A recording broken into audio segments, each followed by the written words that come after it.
Alright, this time we're going to be watching top 10 greatest moments in sports history. I never seen it. It's probably going to have some LeBron moments in there because, he's the GOAT. He's the GOAT. Just keep it a one. Keep it a buck. But alright, this video kind of long, so I might edit some parts out, or I might just not watch the whole thing. We gonna see though, because I know y'all don't be watching it that long anyway. It's like 12 minutes. But alright, let's just get it started. Sports have the power to inspire us, bore us, or demoralize us, depending on the game. We've all experienced the last-minute score that gets an entire stadium on its feet, or a phenomenal save that keeps your team in the game. But sometimes these emotional moments transcend the sport itself and earn their place in the fabric of pop culture. Today, we're counting down the top 10 greatest moments in sports history. Tracy McGrady entered the NBA straight out of high school and was selected as the 9th overall pick by the Toronto Raptors in the 1997 NBA Draft. Beginning his career as a low-minute player, he gradually improved his role with the team. In 2000, he left the Raptors for the Orlando Magic, where he became one of the league's most prolific scorers and a candidate for the NBA MVP award. The latter years of his career were plagued by injuries, and he was forced to retire early. But for one night in 2004, McGrady was the talk of the league. McGrady's team, the Houston Rockets, were down by 8 points to the San Antonio Spurs with 30 seconds left on the clock. Tracy McGrady I remember was racing this. down the court with the ball, his eyes focused squarely on the basket and the fate of the game in his hands. There was no way he was going to settle for a tie. McGrady was thinking about making a game-winning three-pointer the whole time. "I wanted to take my chances," McGrady said. "At that point, I felt anything I threw up was going to go in. The rim felt really, really big." So McGrady let fly with a running three-point shot with 1.7 seconds left, capping a one-man rally in the final minute to send the Houston Rockets to an improbable 81-80 win over San Antonio on Thursday night. McGrady scored 13 points in the final 35 seconds, including 4 difficult threes, to finish with 33 points, 8 rebounds, and 5 steals in a terrific clutch performance. "It was unbelievable," said Spurs coach Greg Popovich. The sleepy-eyed 25-year-old All-Star put on a virtuoso finish that rivaled any of the top last-second efforts in the league record books. The improbable win cemented McGrady as a key clutch player and earned him the number 10 spot on our countdown of the greatest moments in sports history.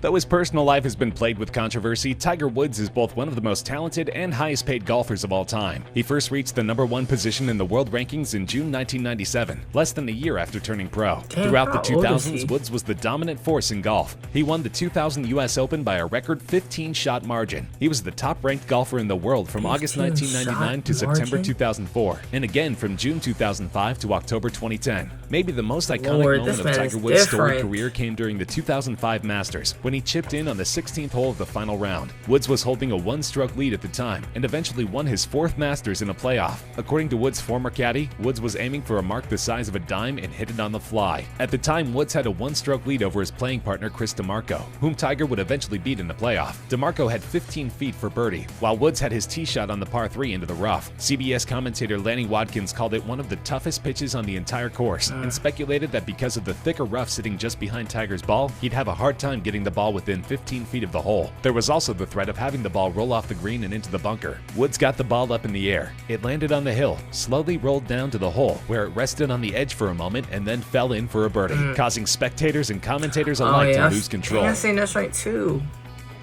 LeBron James is without question one of the greatest basketball players in history. James' NBA accomplishments are extensive and include 4 NBA Most Valuable Player awards, 3 NBA Finals MVP awards, 2 Olympic gold medals, 3 I did not know All-Star Game LeBron had MVP 4 awards, MVPs. and an NBA scoring title. He is the all-time NBA playoff scoring leader and has amassed 14 NBA All-Star Game appearances. But James and the Cleveland Cavaliers, whom he spent most of his professional career with, were not always champions. In fact, Cleveland had not won a championship in any sport until 2016, when James led the team to an unthinkable victory against the Golden State Warriors after coming back from a 3-1 deficit in the series. The Cavaliers became the first team in NBA history to come back from a 3-1 series deficit to win the NBA Finals. They became the first NBA champion to clinch all their playoff series on the road since the 1999 San Antonio Spurs, as well as the first road team to win a Finals Game 7 since the 1978 Washington Bullets. The Cavaliers won their first championship in franchise history, ending a nearly 52-year pro sports championship drought for the city of Cleveland. LeBron James was named became the unanimous Finals MVP, becoming only the 5th player in NBA history to earn the award 3 times or more. He was also the overall leader in points, rebounds, assists, steals, and blocks during the series, a feat that had never been accomplished. This man's in an literally NBA led the playoff team in series. Tyronn Lue everything. became the 14th coach to win an NBA championship as a head coach and a player. After 13 years, James had finally brought a championship to the city of Cleveland. That earned him the number 8 spot on our countdown.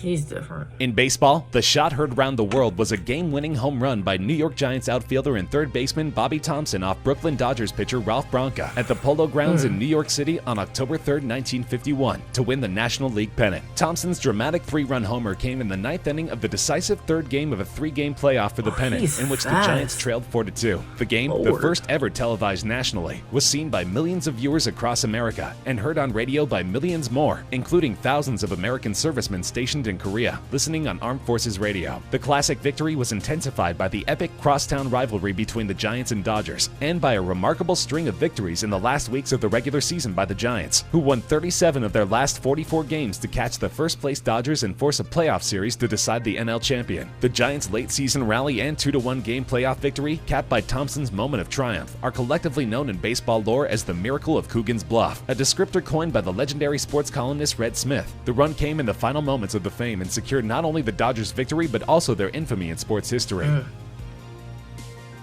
Argentina's World Cup quarterfinal against England and Mexico in 1986 became one of the most famous games in football history thanks to one man, Maradona. He is arguably one of the most talented players ever to grace the game, but one match in particular guaranteed his seat in the football pantheon. There have been few games in World Cup and indeed football history that have left more a lasting impact on the sport than Argentina's victory over England in the 1986 quarterfinals in Mexico City. The match was taken over by the greatest player on the planet at the time, Argentina's captain Diego Maradona. But while Maradona's second goal of the game encapsulated his brilliance perhaps better than any other he scored in his career, his first was an equally perfect example of his ability to create controversy and divide opinion. We're talking, of course, about the hand of God, as Maradona dubbed the opening goal himself, after punching an aerial ball past England goalkeeper Peter Shilton. It was and still is the most astonishing moment in the rivalry between England and Argentina that continues to this day. Maradona was 25 years old and entering the prime of his career when the 1986 World Cup came around. He had broken the world transfer record for the 2nd time by joining Napoli from Barcelona for £6.9 million in 1984. The infamous point came when Maradona skipped past Glenn Hoddle and then squeezed in between 2 more England players before sliding a pass out to Valdano and making his way into the box. The ball skipped up on Valdano's foot and Hodge wildly hooked it into his own penalty area, where Maradona rose and punched the ball past the onrushing Shilton.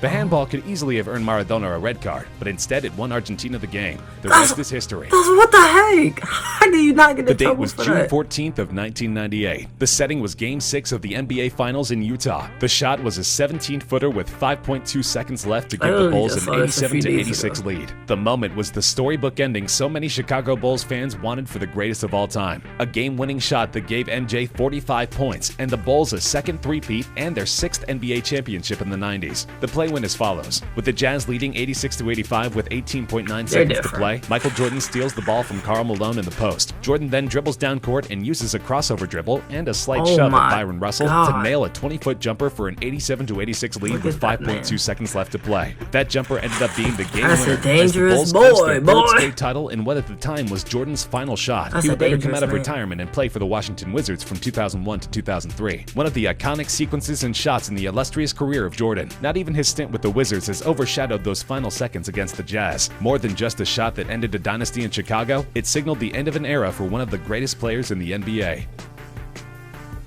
It was a nondescript friendly match, trundling along without excitement or incident in front of a miserable Wembley crowd of just over 20,000. England was trying to work forward from the crushing disappointment of not making the 1994 World Cup, and were failing to break down their resolute Colombian opponents. Then out of nowhere came an amazing moment of breathtaking audacity destined to be imitated in school playgrounds, at parks, and replayed on YouTube for years to come. Jamie Redknapp attempted to launch a cross into the Colombian box, but the trajectory was askew, and instead it sailed toward the fuzzy-haired and eccentric figure of Rene Higuita in the Colombian net, and it was the simplest thing in the world for Higuita to reach out and catch the ball and restart the game. That, however, was not his style. Instead, Higuita dived forward, and with his back arched like a scorpion's tail pre-sting, flicked up both of his heels with perfect timing to clear the ball. Wembley gasped, and millions watching on had a new hero. 2 decades on, and Higuita is still a household name, forever known as the man who invented soccer's scorpion kick. The game fizzled out to a wholly predictable 0-0 draw, yet it would remain in posterity for Higuita's antics. On October 30th, 1974, Muhammad Ali and George Foreman, two of the most powerful boxers in the history of the sport, squared up for the Rumble in the Jungle bout in the city of Kinshasa, in the country now called the Democratic Republic of Congo. At the time, Foreman was considered one of the hardest punchers in the sport, having already knocked out Joe Frazier and Ken Norton, both of whom had given Ali 4 tough battles and won 2 of them. Ali was at the time 32 years old and had been banned from the sport for 3 years during his prime and stripped of his boxing title due to his refusal to be drafted to Vietnam. His years out of the game had meant he had lost the speed and reflexes he had shown in his 20s, and few involved in the sport gave the former champion a chance of winning contest. Ali during the fight devised a method which would later become known as the rope-a-dope, where he retreated to the ropes and let Foreman strike at will while covering up, deflecting, and counterpunching. Midway through the fight, a frustrated Foreman had worn himself out in the Kinshasa heat, throwing punches that didn't land squarely or were blocked by Ali. Ali countered more frequently, and in the 8th round used a combination of right crosses to floor an exhausted Foreman to regain the title by knockout. Few thought he could do this, but Muhammad Ali was special, says the Telegraph's boxing correspondent Gareth Davies. This was one of those moments that demonstrated why Muhammad Ali was a game changer, and of course he went on to become a great legend. It was legendary enough to secure the number 3 spot on our countdown. Yeah, he's different. The catch refers to the winning touchdown reception in the 1981 Super Bowl, played between the Dallas Cowboys and San Francisco 49ers in San Francisco on January 10th, 1982. With 58 seconds left in the game and the 49ers facing 3rd and 3, San Francisco wide receiver Dwight Clark made a leaping grab in the back of the end zone to complete a 6-yard touchdown pass from quarterback Joe Montana, enabling the 49ers to defeat the Cowboys 28-27. The catch is widely regarded as one of the most memorable events in NFL history. It came at the end of a 14-play, 83-yard drive engineered by Montana. The game represented the end of the Cowboys' domination in the NFC since the conference's inception in 1970, and the beginning of the 49ers' rise as an NFL dynasty in the 1980s. The game was a watershed in the historic fortunes of both the 49ers and the Cowboys. The 49ers began the 1970s winning 3 consecutive NFC West titles, but spent the remainder of the decade as a losing team. San Francisco went on to win 4 Super Bowls in the 1980s, and made the playoffs 8 out of the next 10 seasons, making the 49ers a dynasty. 49ers quarterback Joe Montana went on to gain a reputation as a clutch performer. The catch remains one of the most iconic moments in sports history, making it number 2 on our countdown. That's crazy. I never heard about that. On March 2nd, 1962, Wilt Chamberlain set the NBA single-game scoring record by tallying 100 points for the Philadelphia Warriors in a 169-147 victory over the New York Knicks. Not 98 points, not 102, but a nice round 100 were scored exclusively by Chamberlain, an imposing record set by the league's most imposing player. Chamberlain was a massive force in the NBA, a player of sizable stature who seemed to overshadow all around him. He was a dominant offensive force, unstoppable on his way to the basket, yet he was also a fine all-around athlete who took pride in developing the all-around skills to compete with players a half foot shorter. Amazingly, Chamberlain also averaged 48.5 minutes per game. Quite a feat when you consider that an NBA game lasts only 48 minutes. The Warriors played a total of 10 overtime periods in 7 games that season, and Chamberlain was on the court for 3,882 out of a possible 3,890 minutes. Of the team's 80 games, he went the distance in a record 79 of them. Of the many points he scored, the 100-point game still stands as the high point of Chamberlain's career. How the hell? I'm gonna end it there. How the heck he only not played 9 minutes of the whole season? You tell me he played each quarter? Never got out? That's crazy, bro. That's really crazy. I know he was tired. But alright, y'all. That's gonna be it for this video. I'm gonna catch y'all later. Look for another one. Bye. So what's up? What you say? Feeling good, I'm feeling great. Tired of the fucking hate. Stacking shoes all on my plate.